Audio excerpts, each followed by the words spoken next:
Ah!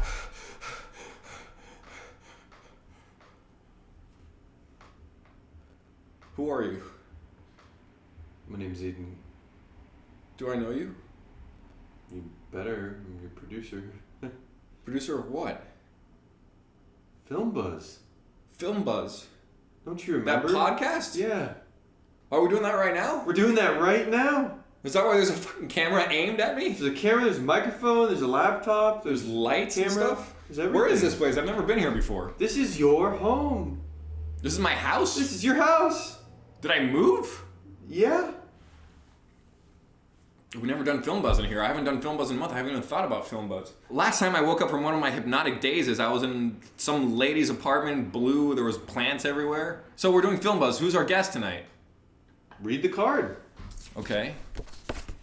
I had it backwards. Okay, so welcome back to Film Buzz. Hi, everybody. Welcome back to Film Buzz. The show, I remember now, the show where we talk about what's buzzing in film today. Our guest tonight is Ron Bush. Who's a stand-up comedian, and he's not only gay, but he is black. He's black? Who wrote this? I think you did when you were in your stupor. I love Ron. I'm so excited for him to come on. Because he really is one of the funniest people I know. Incredibly interesting. When you start talking to him, you can never have a 5-minute conversation with him. This guy, you always want to talk to him more. So I can't wait to have him on our podcast. I mean, he's really one of the best conversations around town. And he's the funniest freaking guy. So stay tuned for our podcast with the illustrious, inimitable, and hilarious Ron Bush. Welcome back to Film Buzz.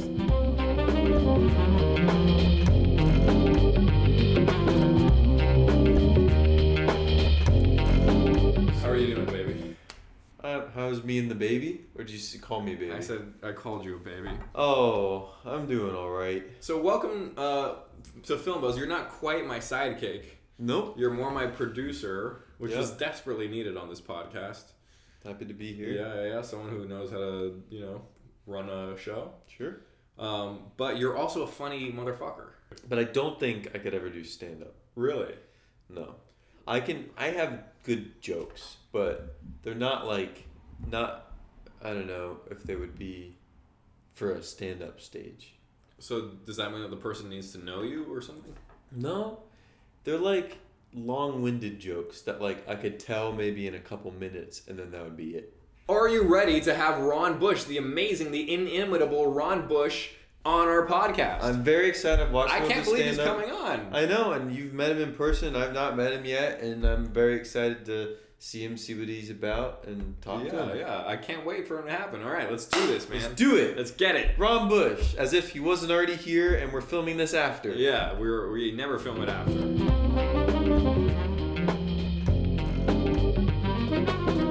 Welcome the illustrious Ron Bush. Woo!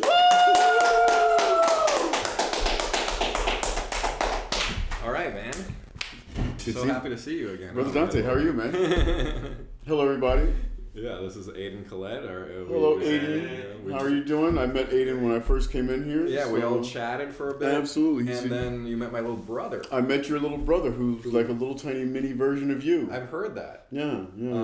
I heard that you were walking in apparently, and you said, what was it? You asked him, is this... I was like, I didn't even have a chance to ask the full question. I just said, is this the...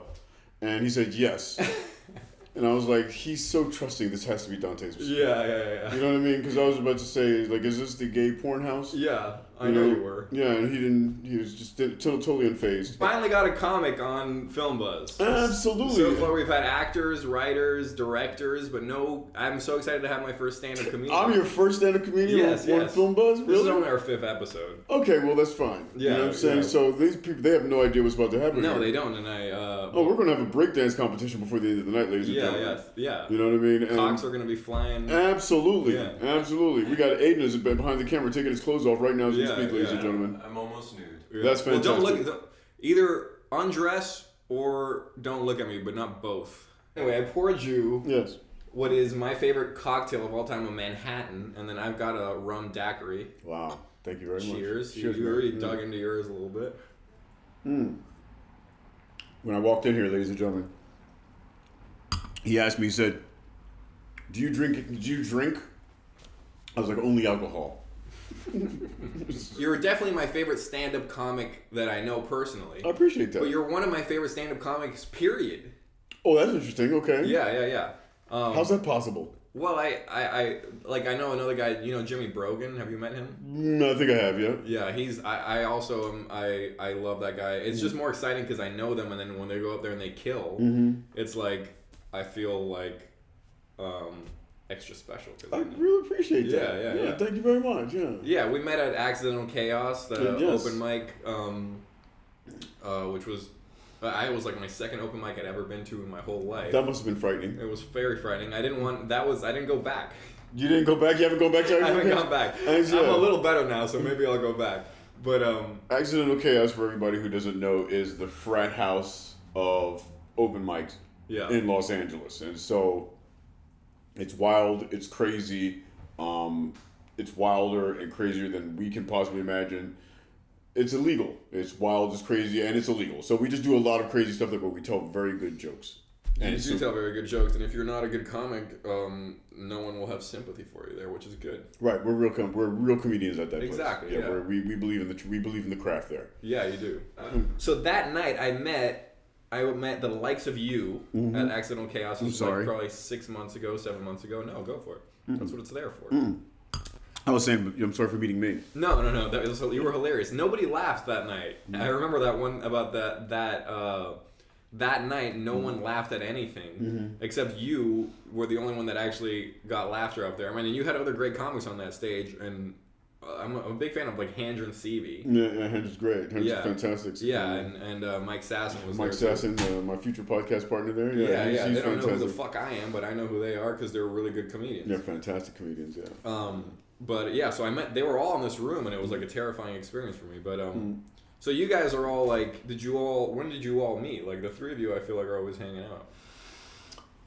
I just met Handren and Sasson since the pandemic ended. Okay. So I've just known them over the past year or so, I would say, since Accidental Chaos and a couple of the other places opened. Sasson and Handren, there is, to a guy like me, they are, I call them my third generation comedian. So I started comedy 13 years ago. Okay. And my alma mater, my graduating class is Brandon Bricks, Jay Light, Kim Congdon. That was my first generation. And you have the second generation, and like right before the pandemic hit, I guess we'd say I'll say in 5-year clips, and now this is the third generation for me. There used to be this place called Marty's.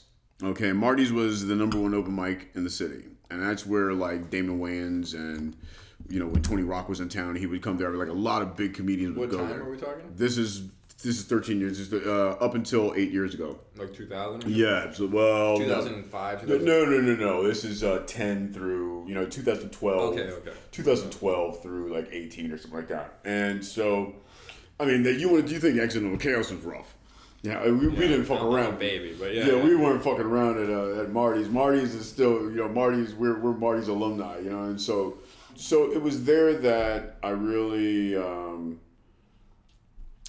I started getting good, but there was a bunch of people that were going to the people that were promoting shows at the Comedy Store at that time did not like me.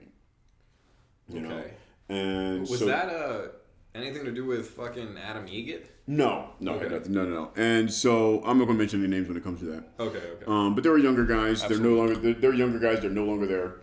But to make a long story short, I wasn't getting any love there. I think it was just some of it, some of it jealousy, some of it just whatever, politics, prejudice, and so or not necessarily right. And so I was actually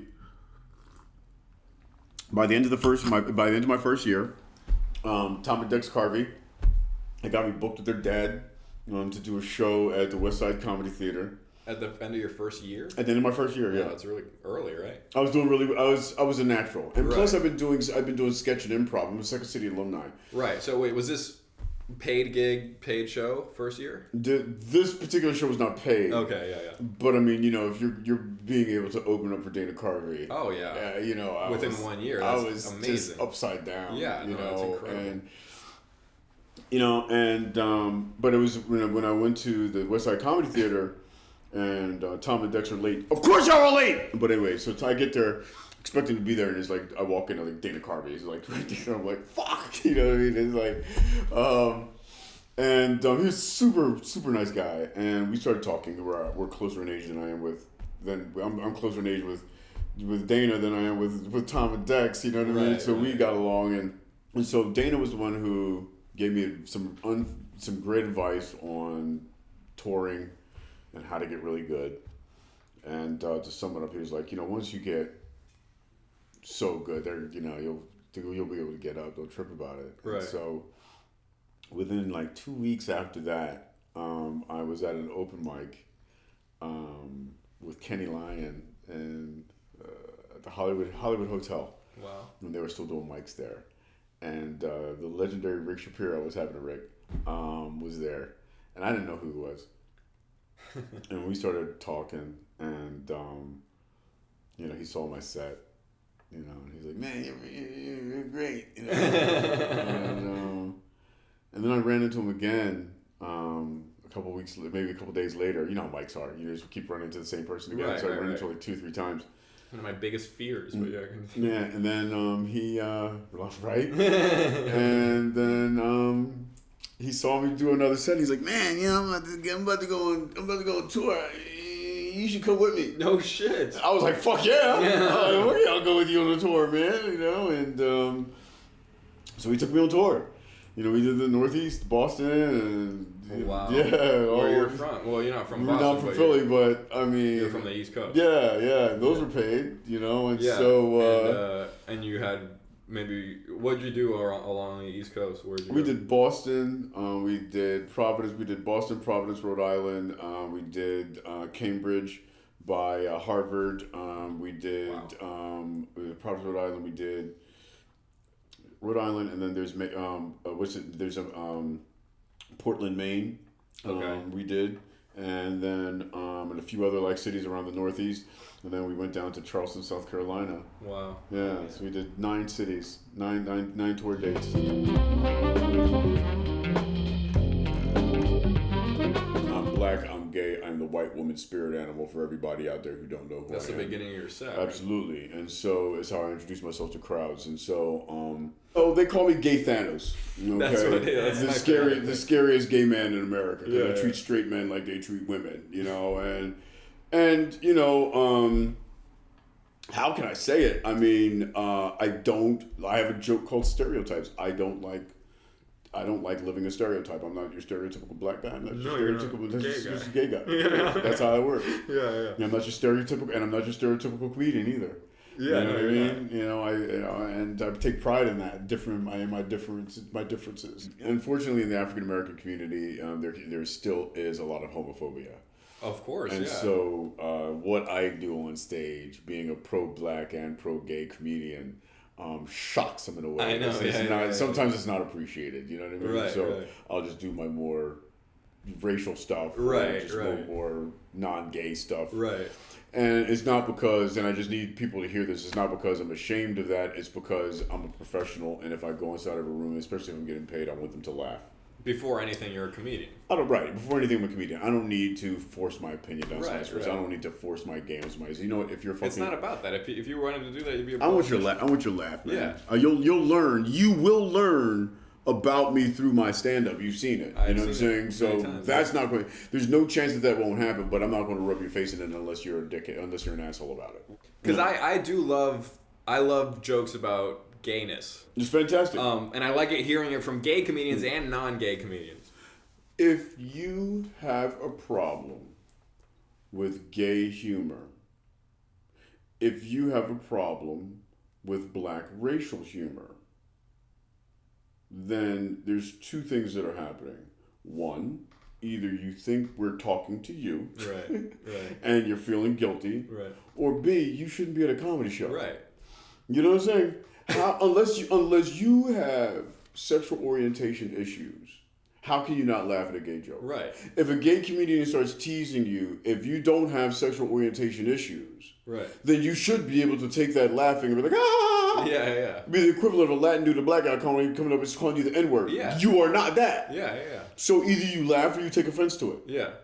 You know what I'm saying? And if you take offense to it, there's no logical reason to take offense to it because you're at a comedy show. Right. So obviously you have some type of issue there, you know? Yeah, there is that thing you have to get past with comedy stores that people don't need to understand that they're jokes. At this stage of the game, in 2022, okay, you either you are ignorant, and the definition of ignorant is not knowing, so it's not an insult. Yeah. You just don't know. Yeah. You don't know better, so you don't know. That's what it is. Accept it, right? Ignorance to neuroscience. All right. Yeah. I'm proud of it. So either you're ignorant, or you're a religious zealot, okay, or you have some type of you yourself have some type of sexual orientation insecurity. Yeah, you're not a fully Period. Yeah. Period. No one wakes up in the morning thinking about how the couple across the street are having sex unless they're totally hot, right? Yeah. Oh my God! I wonder if that would be so hard. Besides something like besides something like that, no one wakes up and say, "Oh my God, there's gay people across the street." No one does that unless you have a problem with that. So, yeah, I'm wary of having comedy be like a thing that helps me. Well, that's not true. I was going to say I'm wary of having it to be a thing that helps me get through things, but it totally is. It is. And I make jokes all the time to feel better, and it helps me feel happy and stuff. Right. But I do think that the comedy crowd is a bunch of sad-ass motherfuckers. I'll say this, okay. Comedians, we are emotional alchemists. Okay. You turn a bad feeling into a good one or something? Right. I say this all the time. So the definition of comedy is truth and pain. The number one rule is relatability. Right. I love this because this is like that talk we had at Cafe Mac where I bought you lunch and I wanted to pick your brain about everything for my own comedy, and you gave me some great pointers there. And then we talked about different stand-up comedians and what branch of comedy they would be, and you called Jerry Seinfeld one of the original observationist. Yeah, he's observationist. Isn't it weird? Chappelle was a storyteller, and so-and-so was an angry comic. Chappelle's both. Chappelle's an observationist, and that's what's brilliant about Chappelle. Carlin is both. Yeah, Chappelle acts though. He really is an actor when he'll go into a whole scene and he'll play multiple characters, and it's hilarious. Being observationist, they're telling truth and they're telling stories, and you're learning from it. You told me a great thing, which I found to be completely true. Where like it takes 3 months to get something ready for a show, right? Yeah. Which I think is a great way for me to time out how long when something's ready or something. Because you've had enough time to get it in front of enough different types of crowds, so you actually understand what the joke does. Right. Yeah. And then you know that if someone says this, I can say that or whatever. Mm-hmm. It's like, that's when you do stand up, you are in their face. Yeah, Ozzy's on stage. Ozzy's on stage when you see him when he's in Black Sabbath. Yeah. You know what I mean? He's all fucking gruesome and shit. It's it's like the way the rockers they rock into the crowd. You're big energy. You're in their face. You look them in the eyes, and you almost like stalk the stage a little bit. Going back to what you were saying earlier about me handing to Mike Sasson being at Sandra TV and Mike Sasson being at that mic, and a lot of people who are not in the comedy scene, you're going to hear a lot of comedians say, "Oh, I didn't. It was an open mic, so it was really hard to make comedians laugh." And I say, "Fuck you." Yeah. If you're human, you're going to laugh. Right. Period. And so if I'm going to get on stage, unless I'm not in the mood, I am not going to get off stage until I make somebody in the audience laugh. It's that simple. And so you have to work hard. Dante, if you've heard my jokes 15 fucking times in a row, you're still going to get something out of it. How am I going to make you laugh? Yeah. Right? If you've heard my joke 20 times, how do I make you laugh? It's got to be something new.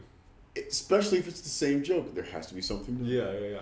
And then that will be in my head. So next time when I do a show, now my joke is going from 5 minutes to 20 minutes because every time I've been trying to make Dante laugh, I've had to think of something new to make him laugh. Right. And so now when I'm on stage, all those lines are in the back of my head, so I can be like, "Oh, motherfucker, bop, bop, bop, bop, bop." People are like, "Ah!" Yeah, where the fuck is this guy coming from with this shit? Yeah. I almost don't even know. I'm like, I don't know where that fucking shit came from. A lot of it is instinctual, right? Do you ever find that something that makes a room of comedians laugh doesn't necessarily make a room of regular folk laugh, or is that bullshit to you? Sometimes comedians are smarter than regular people, and I don't mean as people, I just mean with the jokes. So a joke could be much more subtle and nuanced to a room of comedians where they're like, "Oh, that was good," and then like regular people are like, "Wait, there was a punchline?" That is very true. But maybe that's just because I'm not good enough to pull off. No, not at all. No, that's a very valid point. I mean, comedians, we're artists and we're artists of the same vein, right? Right. And so right. if I see you do so, it's like watching if we were snowboarders and I see you do a triple whatever the fuck, I'm like, holy shit, that was badass. Yeah. You know what I'm saying? It was the same thing with comedy. If I see you do something great, I'm gonna fucking applaud you. Right. You know what I mean? And sometimes, comedians just really appreciate, just like any other art form or sport. We sometimes we're going to appreciate the inside game, more so than, Aidan. Aidan's not a comedian, so he may not notice what I did in that particular moment, or he may not know for like the past 5 minutes that everything I said was made up and that I didn't, and that I just seamlessly went back into that joke, and that's why all the comedians are laughing because they're like, that was fucking brilliant, and the audience is like, that was funny, but why are these guys going nuts? You know what I mean? And so that happens all the time, right? And, it's fine, but you do learn how to, when you have comedians that like that in your room, then you do learn also how to tell the joke to keep them on board too. You play to the crowd, right? You can bring them along too. Bring them along too. Like I know my jokes well enough where I can start into a joke, then I can jump into the beginning of another joke, then I can jump into the beginning of another joke, then I can jump back to the second part of that first joke, then jump back to the second part of the second joke, and then jump back to the third part. So by the time I'm done that joke, it's actually 3 jokes that I've done in 20 minutes.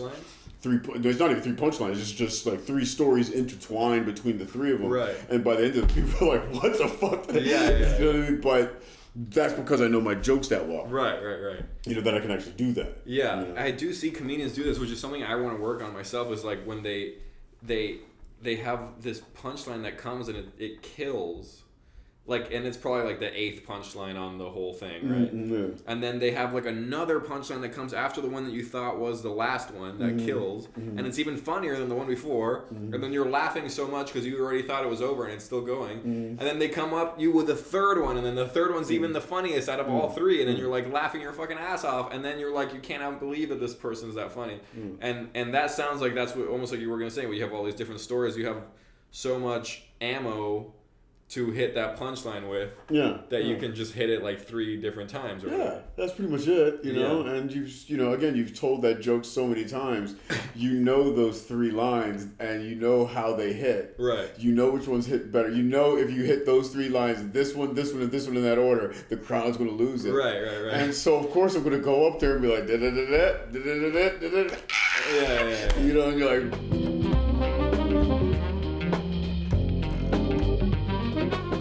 When I'm writing a joke, it's this simple. First of all, there's timing, okay? And timing happens in the joke structure. Da-da-da-da-da, da-da-da-da-da, da-da-da-da-da, da-da-da-da-da. It's that simple. Right. It fits in that rhythm. And I move my entire story through that. Isn't it weird, so I was walking down the street one day and I saw this other thing. Isn't it weird? There you go. I hear it, yeah. Second of all, if you tell the joke enough, you know it well enough, you've gotten all the hits. The joke teaches you how to tell it. Right. You know what I mean? Yeah. It's like acting. It's in the text. Yeah. It just teaches you how to tell it. Yeah. And so all this. Well, what happens if you get into a room where no one's responding to the joke? Do you just stick to this? It's like, no. You gotta change it, yeah. Yeah, you change it up. So what are you gonna do? The same thing for motherfucker? Right. You're not in the room now. Right. Just have fun. You have to have fun up there. You have to have fun. You have fun. Don't go and do stand up if you're not having fun. Right. Please, let's somebody who's having fun. Right. Yeah, I gotta remember to have fun sometimes. You know what I'm saying? That's when you see comedians and people are like, oh, comedians are dour people. Well, they're not comedians. They're people that are trying to work through personal issues. Right. I did want to learn something from you for ourselves and our viewers, which are a lot of people that are just open micing in LA or Miami or wherever, and they want to have they want to come up in some way. Yeah. If you want to get paid, start off with booking your own show. Okay. Book your own fucking show. Well, what does that mean? Like your own? Yeah, find a venue, work with the management, set a night, book comedians, promote the night, get people to come. You will get paid. What do you think is a good number of people to come? As many as you can get. So if and the venue of like 80 seats or something? I mean, anything, dude. You're starting out. Yeah, I just have like a business mindset about this. I would start small. 15 people. 10 people. I think I can get 30 people to come. You know, and then just make sure you have a funny lineup. Yeah. You know, make sure you're not what a lot of promoters, comedians do is they want to prove to the audience that they're funny. That's not your job. You don't prove to anyone that you're funny. You just go up and tell jokes. Yeah. They either think you're funny or not. Yeah. You don't need to prove anything. Right. You know what I mean? But when you book a show where I need to make sure I'm one of the funniest people in the show, well, now you have a shitty show. Yeah, of course. Go get comedians that are much better than you. Right. You know what I'm saying? You be the host or don't perform. Right. And go get paid. Right. And learn. Right. And watch these great comedians tear up that fucking crowd. So now you actually are learning something. That's so smart. See, I just learned something. Whilst you're also performing. You can perform still. Right. Just don't be agreed. Don't. You know, you've been doing comedy for 3 years. Recognize that. Right. You've been doing comedy for 5 years. Recognize that. Right. And I'll tell you a funny story. So, I met Dion Cole for the first time at the Hollywood Improv. Okay. Like a week or so ago. Wow. You know, I was like, hey man, I've been seeing you around. I want to introduce myself. You know, my name is Ron Bush. I've been doing this for 13 years. And he immediately shot back to me. He was like, motherfucker, I've been doing it for like 3 times that. Mm-hmm. Here I've been doing 13 years, and I'm acting like I'm the ball. I'm acting like the man. Right. Just a guy could walk right in. I've been doing this for 30 years. Right. Yeah. Respect the game. Right. You know, if you can't learn something, it's guaranteed you most likely should be able to learn something. Right. You know, I'm not the best. You know, I love what I do. I'm very passionate for what I do. I study it, you know, comedy like nobody's business. Right. You know, I do not want anybody to be a bigger expert on what comedy is than me. Right. But, you know, I'm learning still.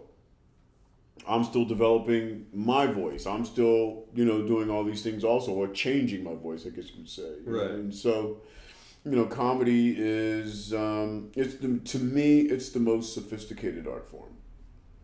To me. Yeah. Because you're walking into a room of multiple people. All these people come from different backgrounds. They might even some of them might even be the English might not even be their first language. Right.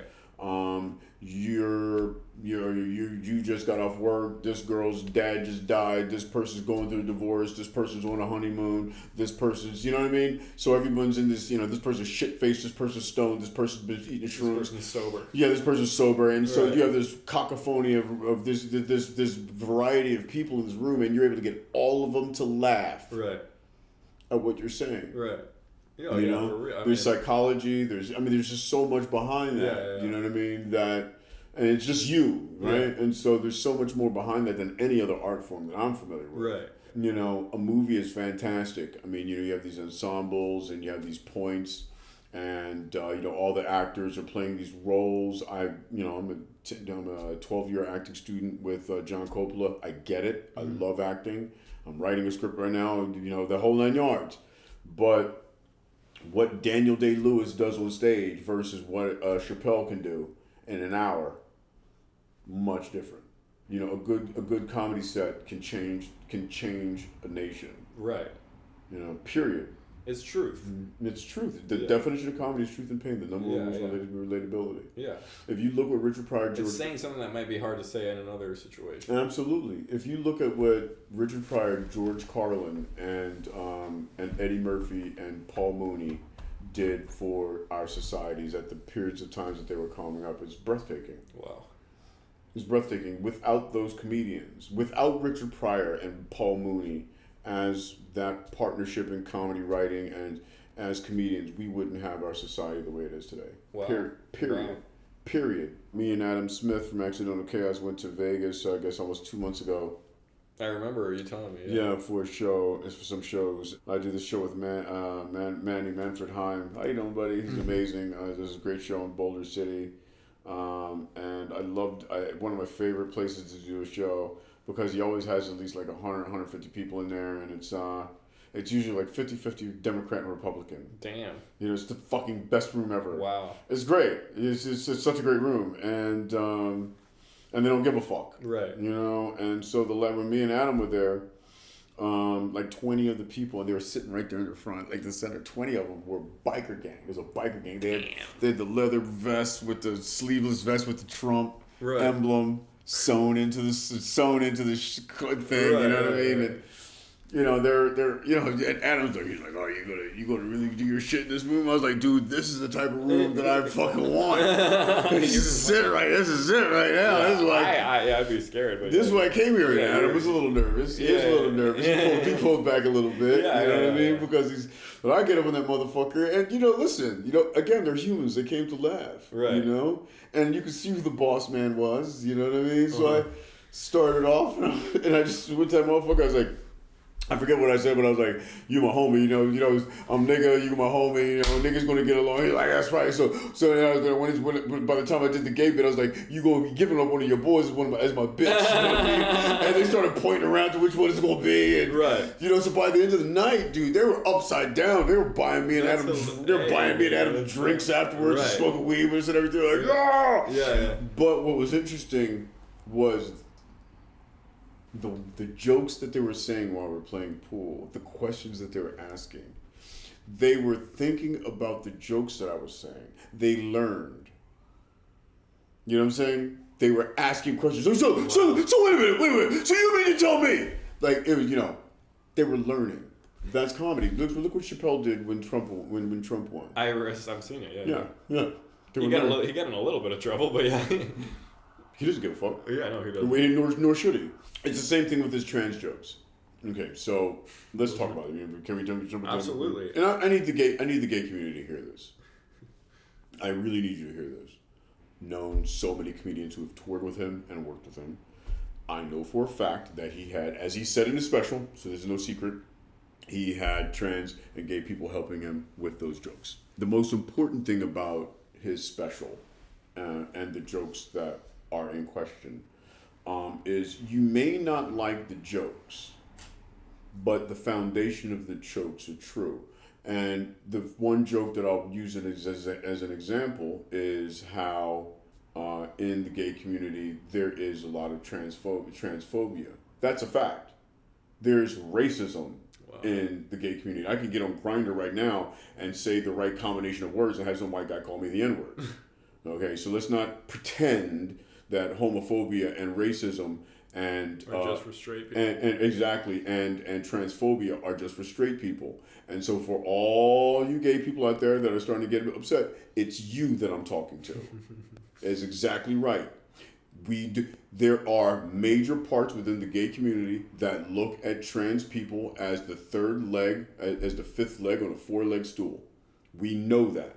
There's not a trans person with their head screwed on sideways, with a screwed on right, that wouldn't agree to some extent or another with that statement. That they get discriminated against in their own community. Like, I got into the debate with this one gay couple. They were like, well, don't you think that he's giving people who have hate in their heart a reason to hate? No, they already hate.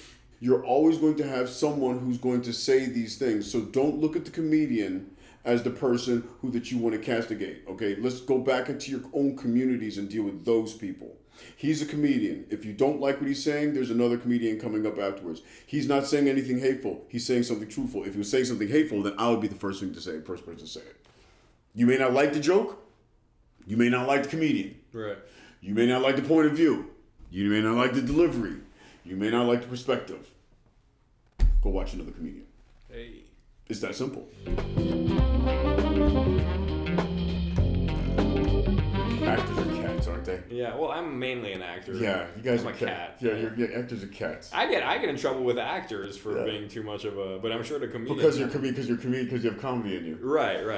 Yeah. Yeah, actors are cats. Before the pandemic, I had a pilot in development. I had a TV show in development with Entertainment One. Wow. And so me and John Coppola, who's my acting coach, chosen brother. It was a Coppola, we were saying. So he directed. We shot this pilot, and so half the crew was actors, and half of them were comedians. It was a war. It was really, really interesting. If you go to an actor and you say, okay, hey, listen, I like what you were doing right there, okay, but This is what I need. Okay? I need you to just try something different. Right?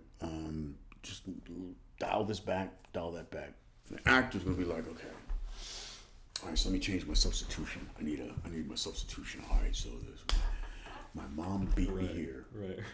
And then when I didn't get my Tasty Freeze at 7 years old is here. It's so ridiculous. And then when I fell off the bus and all the kids laughed at me, it's right here. You know what I'm saying? And then when I got caught jerking off when I was 3 years old, it's right here. All right, I'm ready. You see what I'm saying? That's what actors do. Aidan's doing it back there right now. You know what I'm saying?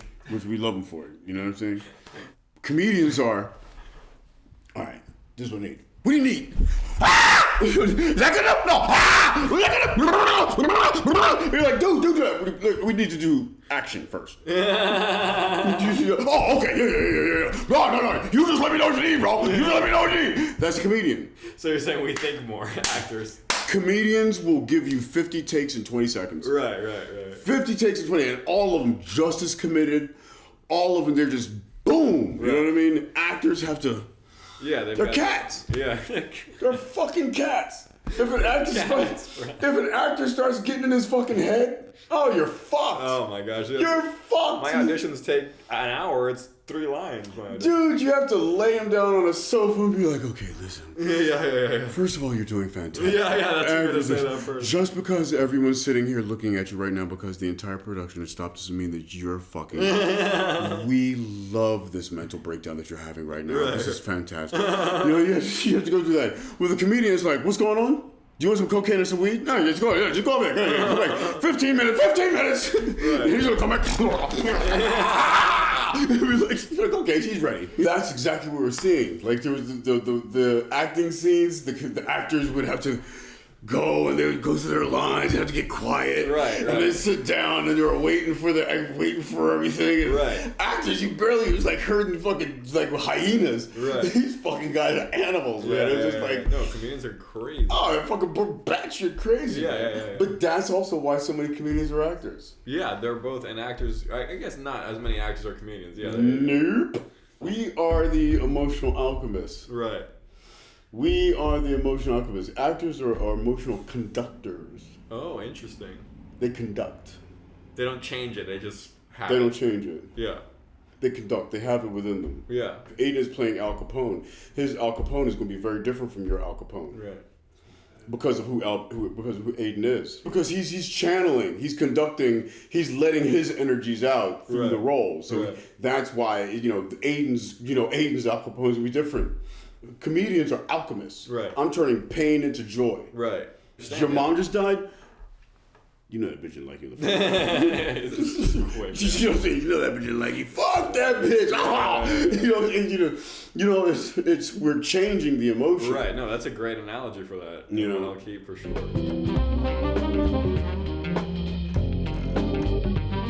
Once you've booked your own venue, what would be your next step after you've done that maybe 5-6 times?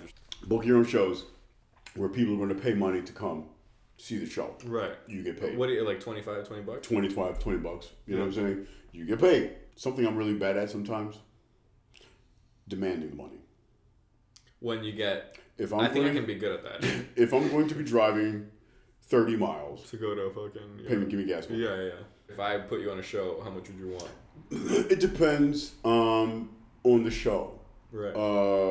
If it's a local show where you may or may not have a lot of people, or whatever, $20-$40 bucks. I don't give a shit. Yeah. You know what I'm saying? If it's a book show, then I'm going to want a good rate. Yeah.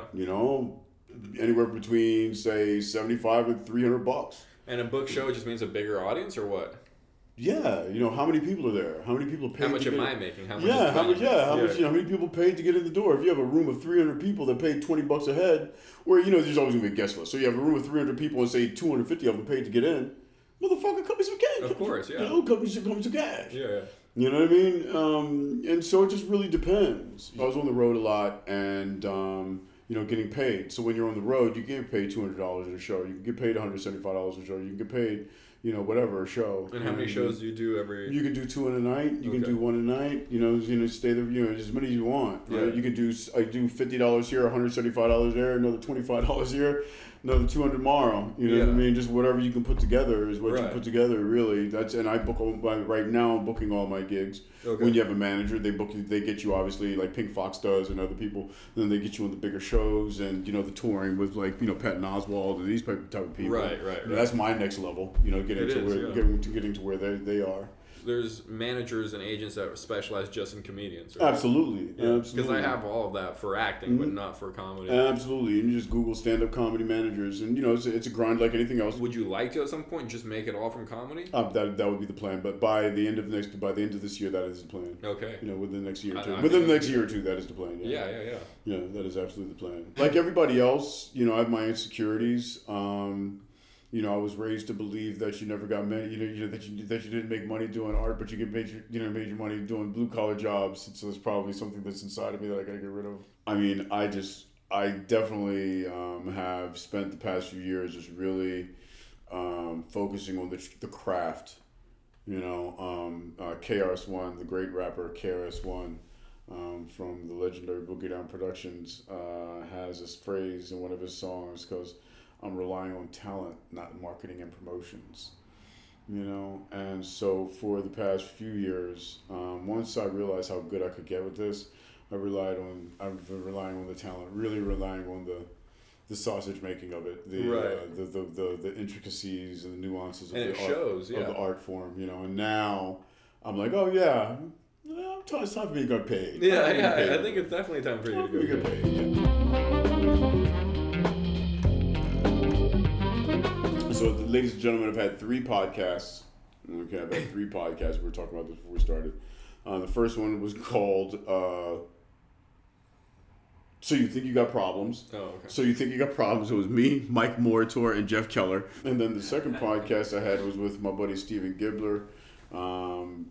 Which was Positive Identity, but he's I heard that one.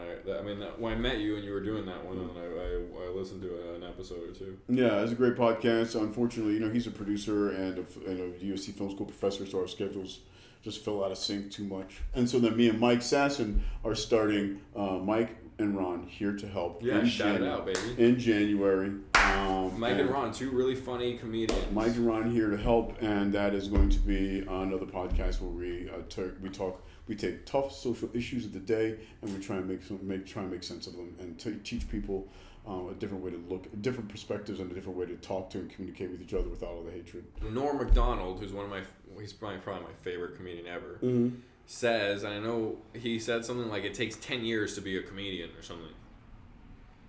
How long do you think? What do you think it takes to be a comedian? For all the people that are thinking about becoming a comedian or who are doing a few open mics or whatever. I think it takes. I know it takes incredible dedication. Yeah, it takes a lot of dedication. It takes at least 5 years to be a solid, good, worth your while comedian. You know what I mean? Yeah. 5 years of regular doing mics. Right. Shows. You should have found your voice by then. You should have at least a good 20 minutes. Yeah. Again, I was a Second City. I was doing sketch and improv for 7 years or 8 years before I even started doing stand-up. So I already knew what I looked like on stage. Right. I already had my voice, my comedic voice, my timing, my facial expressions, and all that. I already knew what that all looked like. Yeah, I used to do it. I mean, not to compare myself, but I used to do improv, and I did acting, obviously, for a long time. Mm-hmm. So it was easier to get up on a stage and have a presence. Yeah, exactly. I didn't do it as long as you did, but yeah. But then, exactly. And then just really learning how to tell jokes. So what would you say to someone who is just starting out?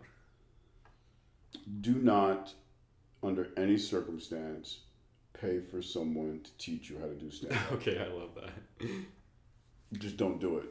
That person's an idiot and taking your money. You're an idiot giving rid of your money. The only way you're going to become funny as a stand-up comedian is getting on stage and figuring it out yourself. Yeah. Just get the fuck on stage and tell jokes. Right. You know what I'm saying? And not care if you're funny or not.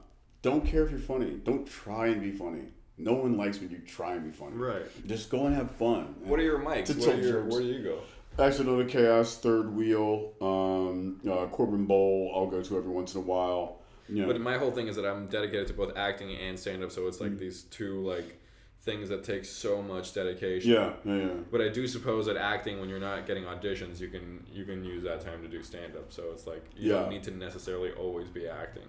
Acting and stand-up are push and pulls. They're push and pull energies.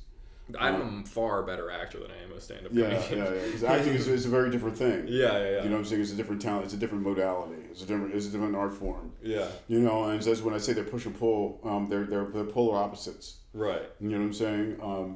I had never thought about it that way. And why would you say?